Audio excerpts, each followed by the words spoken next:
اما بعد، بات چل رہی تھی اللہ تبارک و تعالیٰ کے ادب، اس کے احترام اور اس کے تعظیم میں۔ اللہ تعالیٰ کے ادب کی دو تقاضے آپ کے سامنے بیان کیے گئے، ایک تو اللہ تعالیٰ کی توحید اور دوسرے اللہ تعالیٰ کے نام کو بلند کرنا۔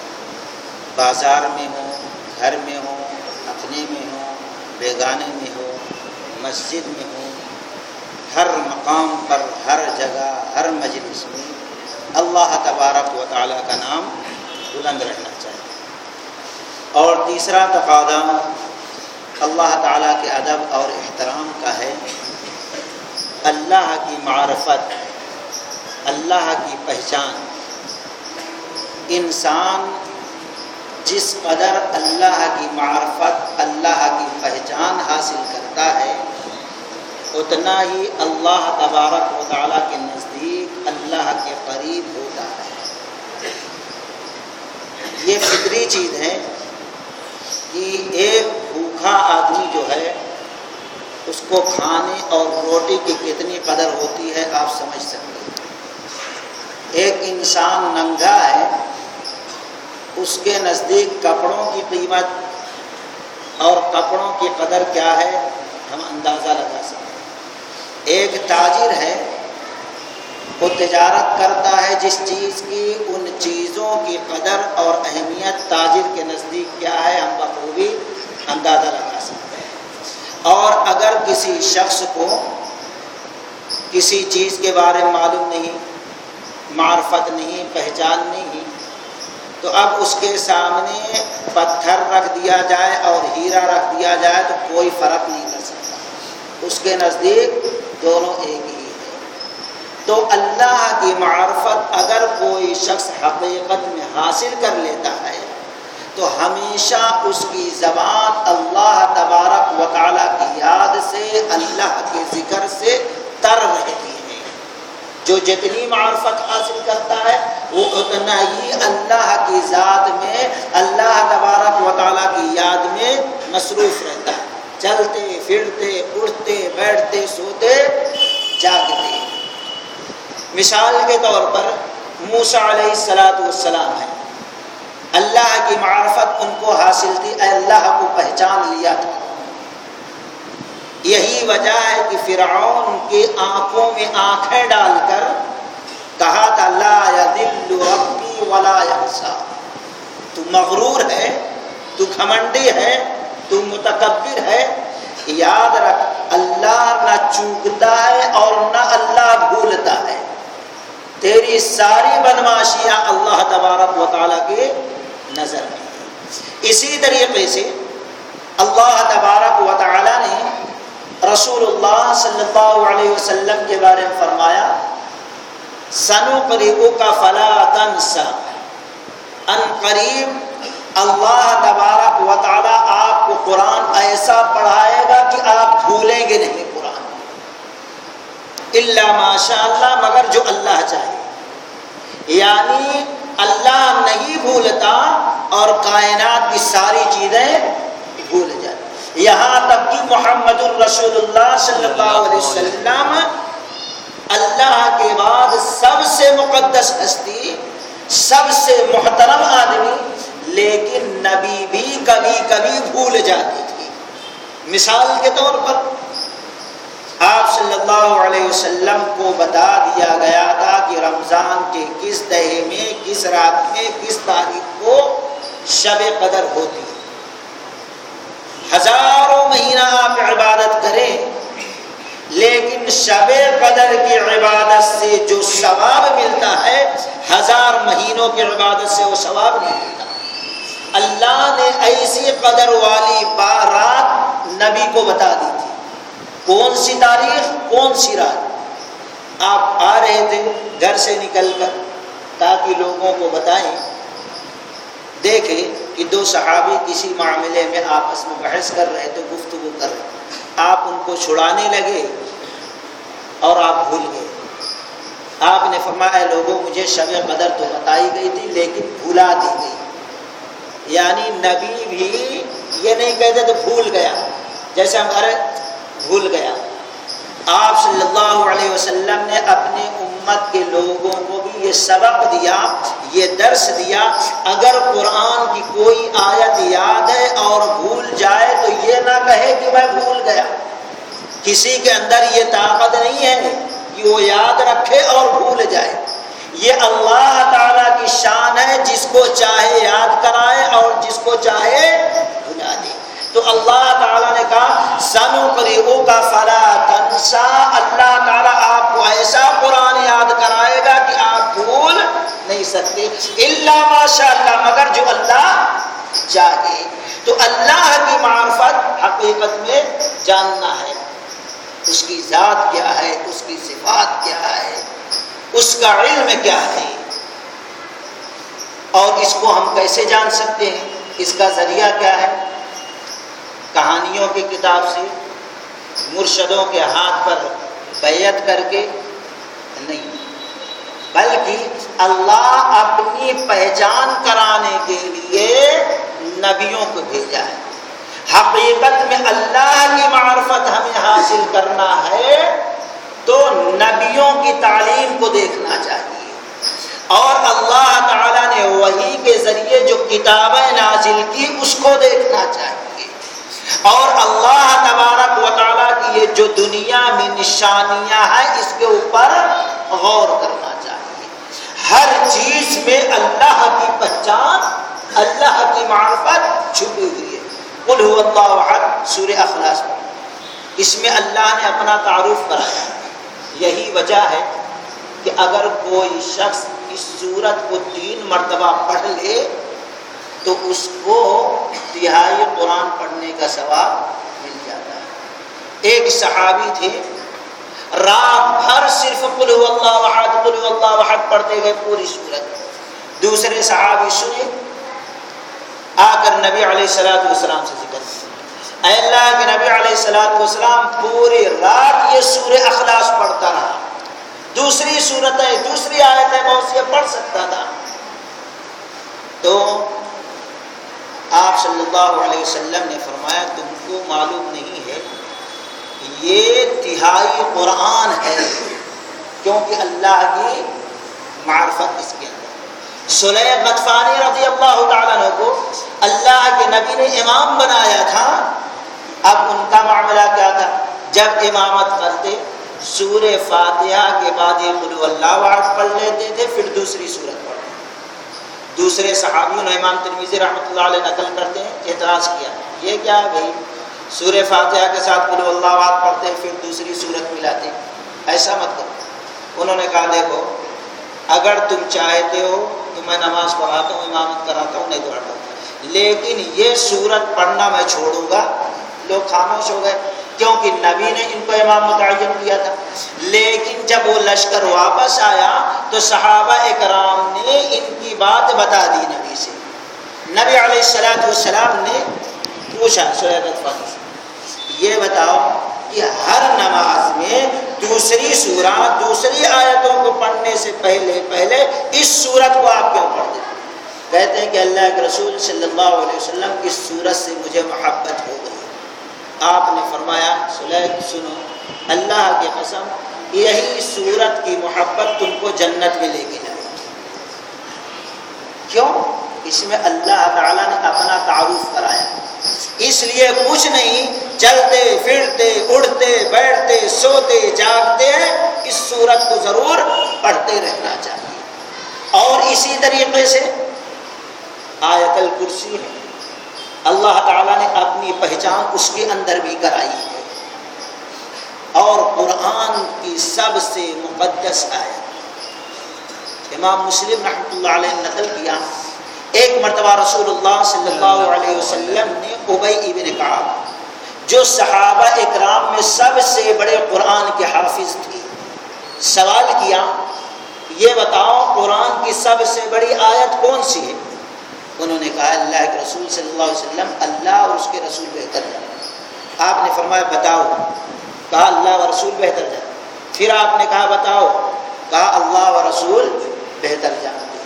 پھر آپ نے سوال کیا تو انہوں نے کہا آیت الکرسی قرآن کی سب سے اہم آیت ہے۔ آپ صلی اللہ علیہ وسلم خوش ہو جاتے ہیں اور اپنے سیدھے ہاتھ کو ان کے سینے پر مارتے ہیں اور کہتے ہیں تم کو علم مبارک ہو، تم کو علم مبارک ہو، یعنی اللہ تعالیٰ نے تم کو یہ علم دے دیا کہ قرآن کی سب سے مقدس آیت آیت الکرسی ہے۔ اور اس آیت کے اندر اللہ تعالیٰ نے کیا، اور ہم ہر بھائی سے کہتے ہیں جائیں اپنے گھر میں قرآن کو کھولیں اور آیت الکرسی کے ایک ایک لفظ پر غور کریں۔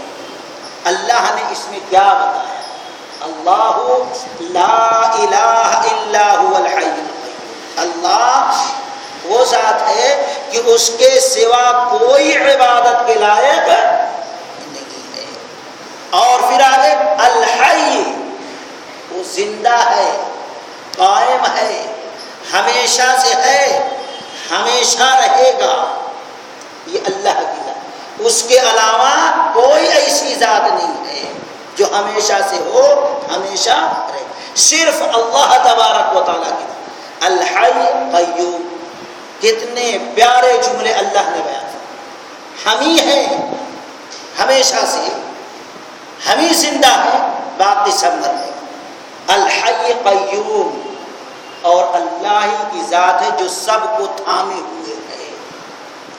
آج سب کو پیر ہے، لیکن حقیقت میں آپ کے جسم کو، ہمارے جسم کو پیر پہ ٹھہرانے والا اللہ کی ذات ہے۔ ورنہ کتنے ایسے لوگ ہیں پیر ہے لیکن وہ پیروں پہ ٹھہر نہیں سکتے۔ قیوم، یہ چھت ہے، دیکھنے میں یہ پلر ہے، لیکن حقیقت میں اس چھت کو، اس عمارت کو ٹھہرانے والا اللہ تعالیٰ کی ذات ہے۔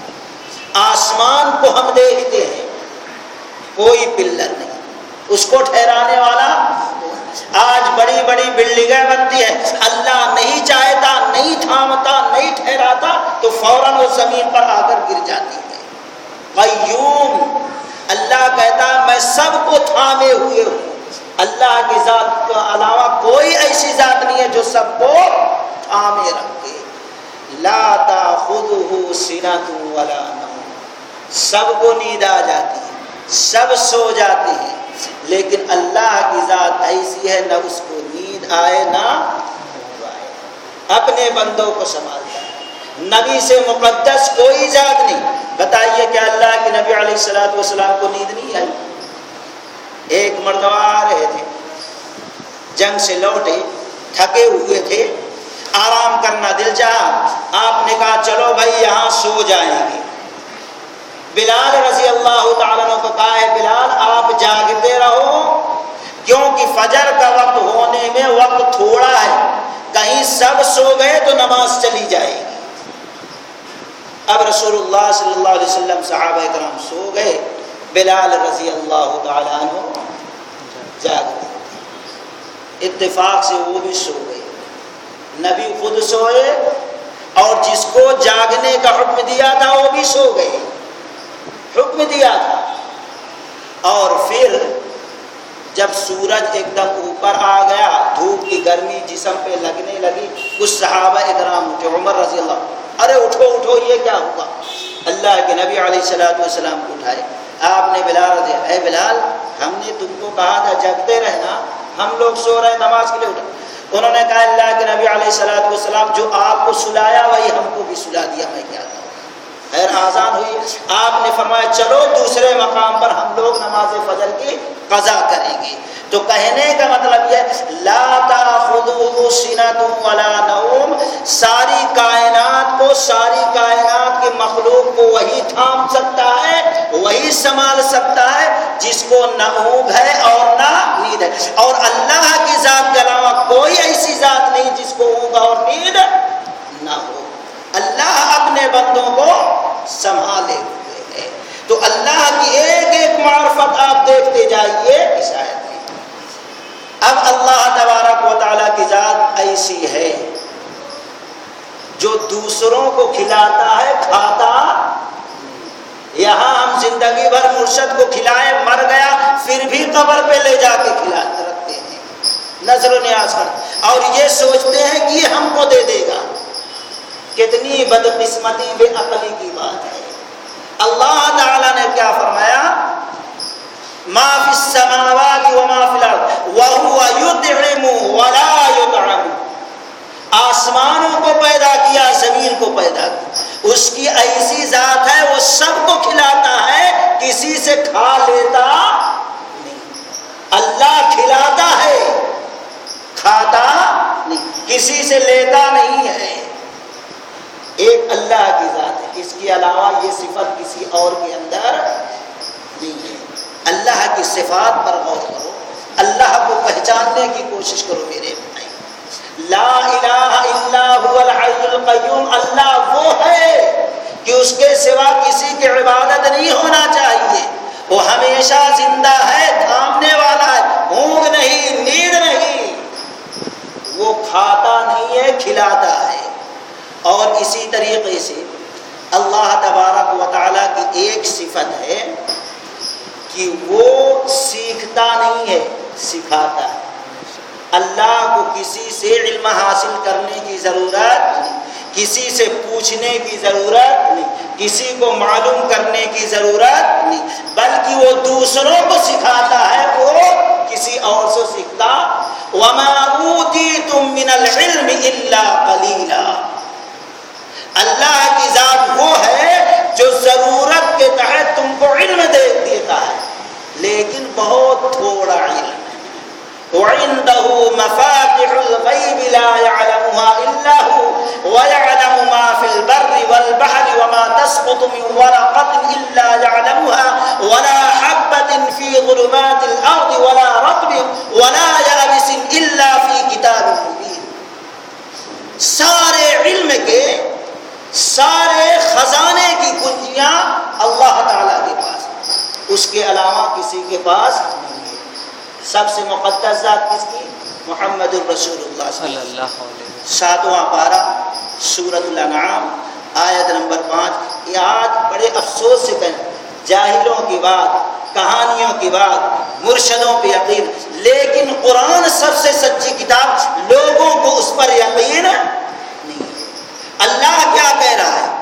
نبی سے کہلوا رہا ہے، قُلْ لَا أَقُولُ لَكُمْ عِنْدِي خَزَائِنُ اللَّهِ وَلَا أَعْلَمُ الْغَيْبَ وَلَا أَقُولُ لَكُمْ إِنِّي مَلَكٌ إِنْ أَتَّبِعُ إِلَّا مَا يُوحَىٰ إِلَيَّ. اے نبی کہو، قُلْ، اے نبی کہو، أَقُولُ لَكُمْ عِنْدِي خَزَائِنُ اللَّهِ. آپ کہہ دو اللہ کے خزانے میرے پاس ہے، تم جو ہم سے مانگو ہم دے دیں. اولاد مانگو دے دیں، رزق مانگو دے دیں، نفع مانگو دے دیں، دشمنوں پہ غلبہ مانگو دے دو دے دیں ہم. تو اللہ کے خزانے میرے پاس نہیں، خزانوں کا مالک نہیں. قُلْ لَا أَقُولُ لَكُمْ عِنْدِي خَزَائِنُ وَلَا أَعْلَمُ الْغَيْبَ. اور نبی کہہ دو وَلَا أَعْلَمُ الْغَيْبَ، میں غیب کا بھی علم نہیں جانتا ہوں. وَلَا أَعْلَمُ الْغَيْبَ وَلَا أَقُولُ لَكُمْ إِنِّي مَلَكٌ. اور کہہ دیجئے میں فرشتہ بھی نہیں، کسی چیز کا مالک نہیں. فرشتے نور سے بنائے گئے اور نبی کہہ رہے ہیں میں فرشتہ، یعنی آپ نور سے نہیں بنے بلکہ آدم علیہ السلام کی اولاد ہیں، اور آدم علیہ السلام کی اولادوں کے سردار نبیوں کے امام ہیں، اونچا مقام ہے. لیکن لوگوں نے نہ جانے کیا کیا نہ. اور پھر آگے اللہ نے کہا ان اتبع الا ما یوحی الی. میری حقیقت جو ہے، میرا جو مقام ہے وہ یہ ہے کہ جو اللہ کے جانب سے وحی آتی ہے اس وحی، اس حکم، اس دستور کی پیروی کرنا میرا کام ہے.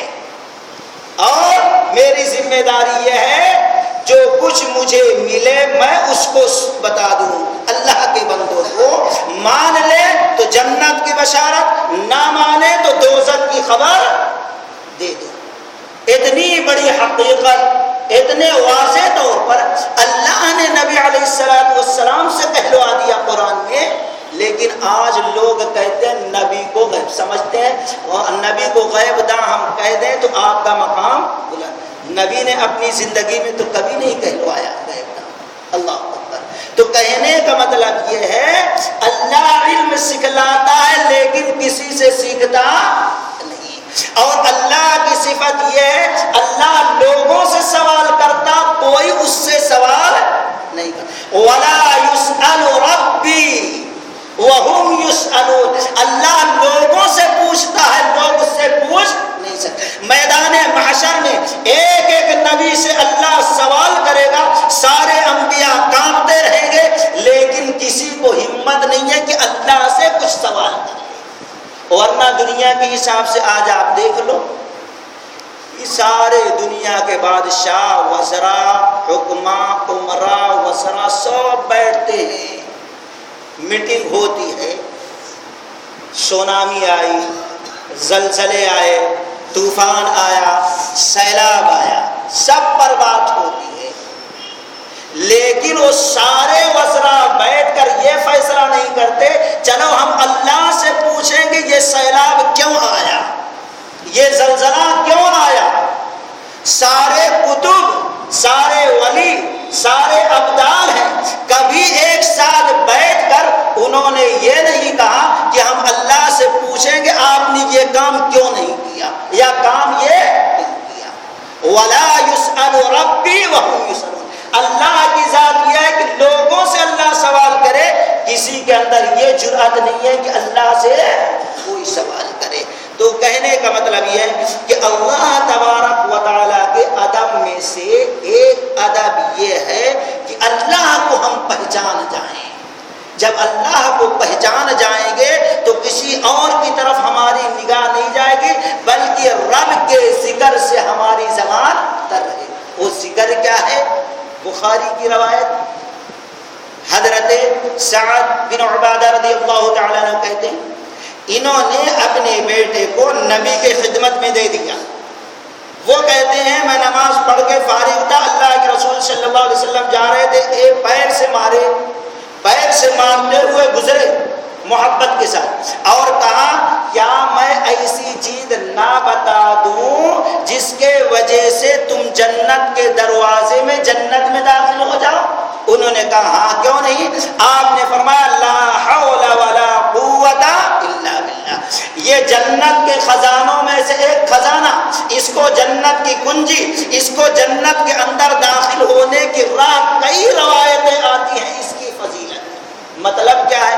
حی علی الصلاۃ، آج مؤذن کہتا ہے ہم لا حول ولا قوت الا باللہ کہتے ہیں، حی علی الفلاح کہتا ہے ہم لا حول ولا قوت الا باللہ کہتے ہیں، لیکن اس کے معنی کو ہم نے سمجھا نہیں، مطلب کو سمجھا نہیں۔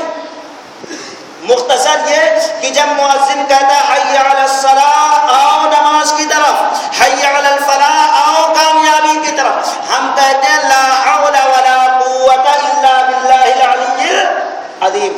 مطلب کیا ہے کہ اے اللہ، مؤذن نے آپ کی کبریائی، آپ کی بڑائی بیان کر دی اور مجھے یاد دلا دیا کہ آپ کے لیے نماز پڑھنا ہے، لیکن اب نماز پڑھنے کا ارادہ تو رکھ رہا ہوں، مسجد تک پہنچنے اور نماز پڑھنے کی قوت دینے والے آپ ہیں۔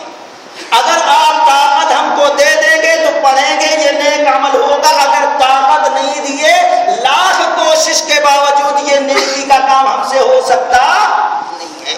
یہ ہے مطلب۔ اس لیے چلتے پھرتے اڑتے بیٹھتے سوتے جاگتے اس میں کچھ خرچ ہونے والا نہیں ہے، یہ جنت کے خزانوں میں سے ایک خزانہ۔ اگر حقیقت میں ہم نے اللہ کی ذات کو پہچان لیا تو یہ ہمیشہ پڑھتے رہیں لا حول ولا قوت الا باللہ العلی العظیم۔ اللہ تعالیٰ سے دعا ہے قرآن و سنت کے موافق زندگی گزارنے کی توفیق رفیق عطا فرمائے۔ وآخر دعوانا الحمدللہ رب العالمین۔